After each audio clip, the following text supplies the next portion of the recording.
Clouds giving way to morning sun and a high of 58. Clear and 42 overnight. Mostly sunny and 48 right now. Your next news update at 9, and Chicago's Morning Answer continues next on AM 560, The Answer. Now, from the Signature Bank Studios. If you're looking for the latest news, insight into what it means, and the sharpest opinion, there's only one station in Chicago where you can turn, and it's this one. We're AM 560, The Answer. Top of the morning, Dan and Amy. It was interesting. We got a call yesterday. Somebody asking the question, what does Kamala do with get to do with the money she has left over? She raised nearly $1 billion. Well, it turns out the report is she's $20 million in debt. What? They burned through all that campaign cash, in part with the decision by Jen Dillon, her campaign manager, to do all these celebrity-laden concerts. The Lizzos and the Cardi B's and the Beyoncés and so forth. Oh, so they had to pay for that? They didn't do it out of the kindness of their hearts. They didn't do it to save America, Dan. I don't know if the celebrities got paid or not, but I'm sure some of them did something. But putting on those concerts is a big undertaking, capital-intensive undertaking. But, all those celebrity endorsements. I know some Chicagoans may not be fond of one former Green Bay, now Jets quarterback Aaron Rodgers, but I like him. And he made his weekly appearance. I think he's still doing weekly appearances on Pat McAfee's popular show. And they were talking a little bit about this, as everybody is, the presidential election, and specifically those celebrity endorsements. And this was great because Rodgers was asked about, they were talking about the trade deadline in the NFL and what should be done for this team, that team, his team, the Jets. Here was his response. Well, if you don't know what to do on trade deadline, you should just ask your favorite celebrity and get them to inform you, because that's really important. My favorite is when the celebrity says, "I'm moving if this doesn't happen." Oh, yeah. Okay, all right. Yep. Where are you headed? Canada? My favorite is when the celebrity is bought and paid for by China. But anyway, Good to see you, buddy. A little shot across LeBron's bow. I like that. Barbara Streisand tweeted, speaking of celebrities. Oh, how's she doing? Not great. She tweeted yesterday, "There are no words left." To which a popular Xer named Sarah Rose tweeted, "Thank God, you annoying bitch." And I think Sarah Rose speaks for all of us. I remember, Barbara Streisand gave George Floyd's youngest daughter all of her Disney stock. Yes. Oh, do-gooder out there. Talking about celebrities in Hollywood, how enjoyable is this? Very. Yes, I have one for you. Jimmy Kimmel. I know grown men are crying right now. It's bad enough that Tim Walz, those aren't men. Nuclear Codes, is crying, but Jimmy Kimmel. I mean, thank God. If you want to read something really good, Jennifer Say from Say Everything Substack. Dear Dems, you don't get to tell us what to care about and who to vote for anymore. And here's Jimmy Kimmel trying to shove it down our throats one last time. Let's be honest, it was a terrible night last night. It was a terrible night for women, for children, for the hundreds of thousands of hardworking immigrants who make this country go, for health care. Somebody get him a tissue. He cares so deeply. For science, for journalism, for justice, for free speech. It was a terrible night for poor people, for the middle class, for seniors who rely on Social Security, for our allies in Ukraine, for NATO, for the truth and democracy and decency. And it was a terrible night for everyone who voted against him. And guess what? It was a bad night for everyone who voted for him, too. You just don't realize it yet. Mm-hmm. Oh, yeah. We just don't realize it yet, Dan. There's speaking of the celebrities moving away from America. I mean, free country. There's a list that's been compiled among those who will be leaving the country. Of course, Alec Baldwin again. He's been leaving the country ever since George H.W. Bush got elected. I wish he'd just leave already. Alec Baldwin, Whoopi Goldberg, John Legend, Chrissy Teigen, Babs, Cher, Pelosi, Hillary, Rapinoe, Hanks, Schumer, Lady Gaga, Bill Gates, Jane Fonda, Madonna, Mark Ruffalo, Springsteen, Clooney, Clooney Oprah, already De listed Niro, Sam Jackson, Miley Cyrus, Travis Kelce. Well, did he say that? Well, it may hurt the Chiefs' chances this year. Ashley Judd, Tommy Lee, Bryan Cranston, Billy Joe Armstrong, Green Day. Also, some other comments that were made. We don't know if they're committed to them. Gosh, I certainly hope not. Cher will blow her brains out, she said. Rob Reiner is going to set himself on fire. Oh, yeah, that's right. And Bono is going to drive his car off a cliff. I hope they come to their senses. I don't want anybody hurt in the making of this presidency. For more on this, pleased to be joined by Christian Toto, the host of Hollywood in Toto podcast, hollywoodintoto, TOTO.com. Christian, thanks for joining us. Appreciate it. My pleasure. Do we remember the Man Show? Because that was yeah. Jimmy Kimmel back in the day. And back in the day, he was man adjacent. Yes. I don't think he is these days. He was man adjacent because he was standing next to Adam Carolla. That's true. Yeah, right. Yes, so, somber times in Hollywood today. I hope you're offering services and furtherance of the consolation that's required to keep people from harming themselves out there, celebrities. Yeah, well, I would, but I'm too busy giggling, so it's hard to do both at the same time. I am looking forward to Saturday Night Live because the last time Trump won, we had that Hallelujah sketch where Kate McKinnon, dressed as Hillary Clinton, sang a song, a mournful ode to the end of her political career. And I'm thinking, I don't know how you top that, but they may try this weekend.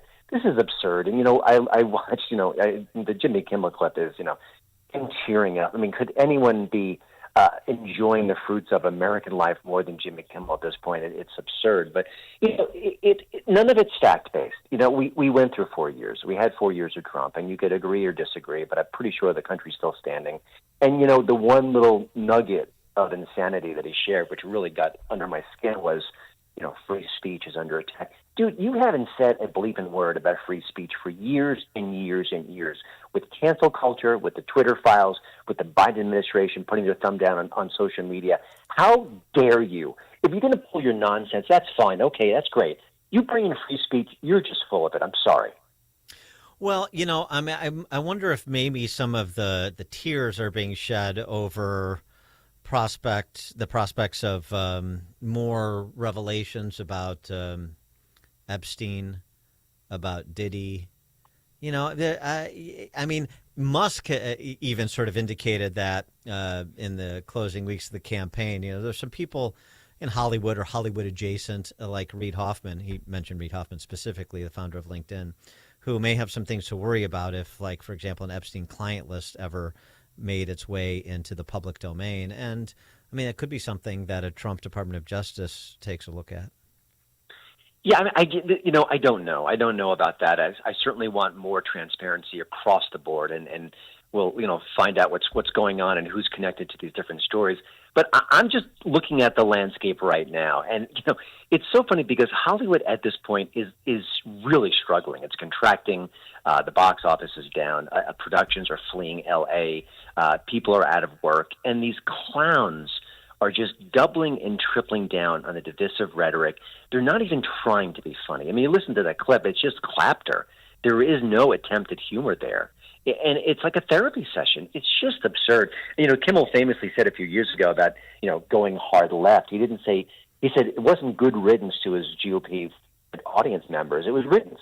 He doesn't care. He's got his checks. He's fine. But right. Boy, oh boy, what an embarrassment. Torching his legacy in real time. And just, my gosh. And also it's the smug, the arrogance. Oh, you don't know any better, but you're going to suffer for your vote, Mr. and Miss America. You wait. You got what's coming to you. Right. Gosh, it's quiet. No consideration for all those people who are suffering for their vote for Biden and who made a different decision in 2024 than they did in 2020, and that's a significant number. I live 20 minutes from Aurora, Colorado. There are apartment buildings in Aurora, Colorado that have been overtaken by gangs that are illegal immigrants. Okay, but this it's is just a a few. real issue. Just a few. Yeah, just a few. A local radio show host interviewed one of the landladies behind this. just a tragic story. It would actually make a great movie, and the fact that she was able to escape and not suffer any sort of significant harm from it is a miracle. But this is real world implications.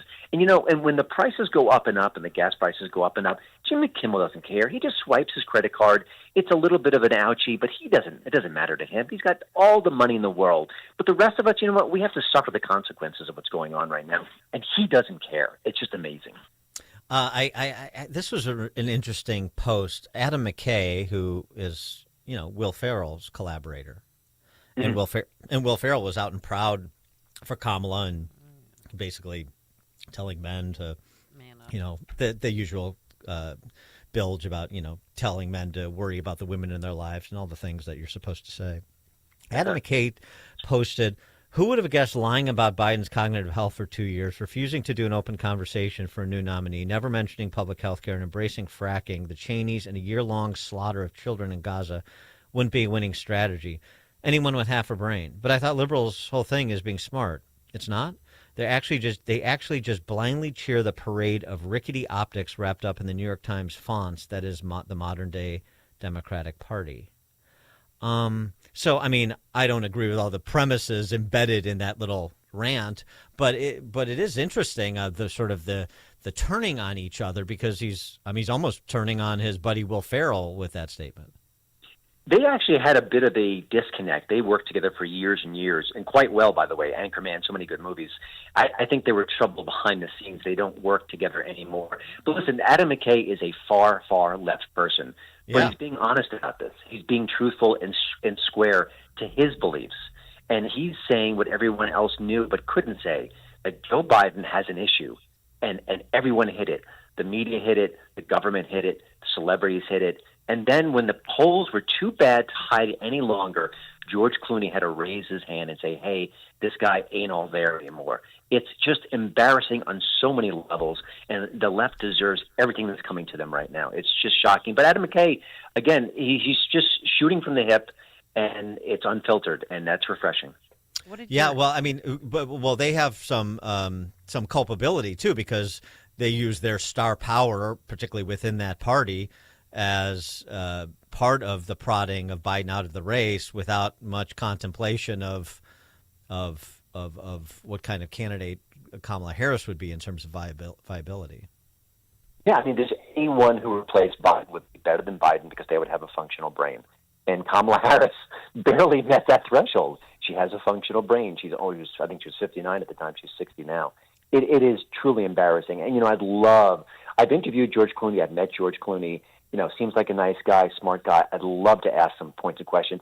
George, if the polls weren't, suffering like they were under Biden, would you have come out and said what you said?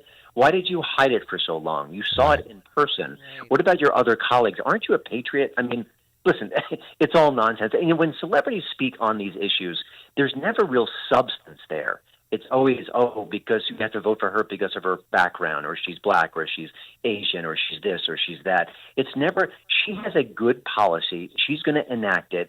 This is the result of that policy. Vote for her. It's always smoke and mirrors. Well, you could ask, somebody should have. Brett Baer did the best effort on that score. You could ask Kamala the same questions. What did you know? When did you know it? How did you not see this? This was a matter of principle, and so on and so forth.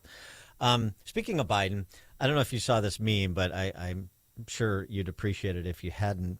But Red Steez on X, did you see it?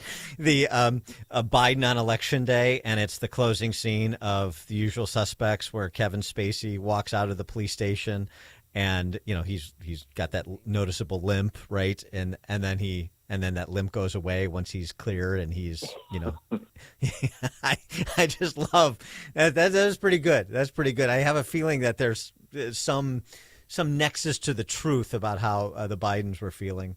All right, before we let you go, we got to get some recommendations. What are you watching? Movie or series? What should we be watching? Yeah, two quickies. One, Heretic opens this weekend with Hugh Grant. It's a horror movie. It's a very spiritually based. It's about religion. It's about faith. It's about Mormonism. It certainly isn't kind to faith in general, but it is a well-constructed movie. And boy, Hugh Grant is having a real career renaissance. He's terrific as a villain here. So I recommend that. It's not perfect. It kind of falls apart at the end, but it's good enough until then. But the one show I'm really enjoying right now, it's fairly new to Netflix. It's called Nobody Wants This. It's a rom-com about a rabbi who falls in love with a shiksa, which is the term they use in the show. It's obviously a semi-common term for a woman. Yeah, so, a woman who's not of the Jewish faith. Yes. They weren't meant to be. They shouldn't be together, but the connection is too strong. Adam Brody, Kristen Bell, they are excellent. They've got great chemistry. It's funny. It's sweet. I'm in 4 episodes in. It's got 10 altogether. They've already greenlit a season 2. So I definitely recommend that one. What do you think of? I was going to ask you this too because I'm into season 2. Just dropped. I'm into it. Another Taylor Sheridan production. I mean, this guy is unbelievably prolific. Lioness with Zoe Saldana. Are you watching that? I am not. I thought you were going to mention Tulsa King because that just started. I love Tulsa King. Which I love that. So I'm a little behind on Tulsa, but I've not seen Lioness yet. But yeah, Taylor Sheridan. I mean, my gosh, he's got his finger in everything, and often the content is quite good. So I'm not surprised. Tulsa King is good too. We've got Yellowstone this weekend. It's going to drop on Paramount. Yeah, what slow down. We can't catch up. This is the last season, though, right? What are you expecting for Yellowstone, though? You think? I mean, it's been a while, and it feels like there's going to be some drop off. It feels like the friction between Sheridan and Costner and stuff. It feels like it's going to be schlocky. I don't know. It's tough to say. Sometimes shows lose their mojo. Sometimes they don't go out with a bang. Even the last Curb Your Enthusiasm season was really weak. So, I don't know. Taylor Sheridan seems like he hasn't lost his spark yet. I think he's still on a creative high. So I have high hopes for that. But, I'll have to wait and see. But, maybe it's better that a show that is so successful does wrap things up sooner than later because you don't want it to be like the end of 30 Rock last couple of seasons were rather weak, and even Frasier lost its steam at the end. So, I mean, I think it's better when a show bows out on its own terms or just before everyone gets bored of it. The Taylor Sheridan phenomenon is really interesting, and maybe you have some insight just on the backstory here. Because, I mean, how did this guy? I know he was tried to make it as an actor, and it wasn't happening, and then so he moved over to the show running side. But how does that happen? And then how does it happen where? And how can you even do this where you've got 4 or 5 shows going on simultaneously that you're show running? It's a great question, and my answer is I don't know. There are people who have done it before. Ryan Murphy seems to have different shows spinning at any given time. David E. Kelley back in the day had multiple very popular, successful shows. I guess you have to trust your writing teams. You have to trust your collaborators. To me, I understand you strike while the iron's hot, but the fear of burnout, the fear of stretching yourself too thin would be monstrous to me. But that's Hollywood. I mean, when the opportunities come, I guess you have to grab it. But yeah, I agree. I don't know why you would do that to yourself. I'd rather focus on 1 or 2, maybe even 3 shows at best. But I lost track of how many projects he's got going at any given time. He's got probably more that are on the way. Christian Toto, host of the Hollywood in Toto podcast, hollywoodintoto.com. Christian Toto, thank you as always. Oh, my pleasure. Thank you, and he joined us on our turnkey.pro answer line. The stories you need to know to start your day. This is Chicago's Morning Answer on AM 560, The Answer. The Illinois Family Institute believes in the good people of Illinois. We're their voice in Springfield, and we keep them informed about what's happening